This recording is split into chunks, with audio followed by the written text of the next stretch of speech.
Saya sebelum mengaji di sini saya pernah dengar dari salah satu ustadz yang di luar kajian sebelah, katanya siapapun yang memegang tasbih dosanya akan diampuni. Ya, ini perlu dalil. Anda harus datangkan dalil bahwasanya yang megang tasbih dosanya diampuni. Dan ulun katakan, Anda ketika mencarinya mungkin nggak dapat. Kenapa? Perhatikan pertanyaan terakhir.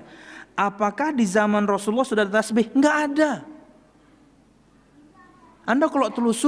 Kalau Anda telusuri, yang kita takutkan, yang memulainya malah mungkin agama lain, ya kan? Biksu juga pakai tasbih kan? Ya. Nabi Muhammad ajarkan kepada kita ketika berzikir, untuk supaya ruas jari jemari kita ini akan menjadi saksi bahwasanya ia dipakai untuk zikir. Nabi Muhammad ajarkan dengan jari jemari. Subhanallah, subhanallah, subhanallah, subhanallah, subhanallah, alhamdulillah, alhamdulillah. Ketika ada seorang sahabat kemudian berzikir dengan menghitung kerikil, subhanallah, subhanallah, subhanallah, misalnya waktu itu, dia tegur oleh sahabat yang lain, dia mengatakan, apakah saya akan masuk neraka karena saya berzikir? Enggak.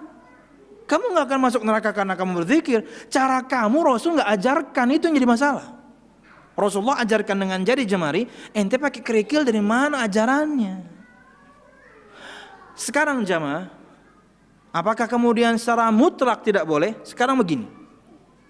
Ada sebagian orang mungkin yang punya penyakit tertentu, di antaranya mungkin karena sudah tua, ingatannya mungkin agak sudah mengurang. Karena Allah berfirman, "Wa man nu'ammirhu nunakkishu fil khalqi." Barang siapa yang kami panjangkan umurnya, kami akan balik penciptaannya. Maksudnya ketika orang menua, itu akan kembali seperti anak kecil lagi. Di antaranya lemah tubuhnya, di antaranya juga adalah lemah ingatannya. Akhirnya terkadang alat itu bisa membantu, alat yang cetak-cetek itu bisa membantu. Jadi terlarang secara mutlak? Tentunya tidak. Tapi ketika seorang hafalannya masih bagus, ingatannya masih bagus, pakai jari jemari aja.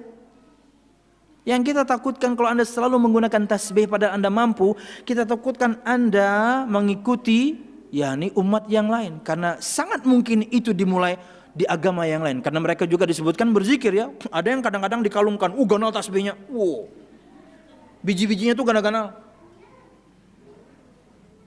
Wallahu alam bissawab. Jadi kalau pertanyaannya apakah di zaman Rasulullah sudah ada tasbih, maka yakni wallahu alam bissawab, sepertinya tidak ada.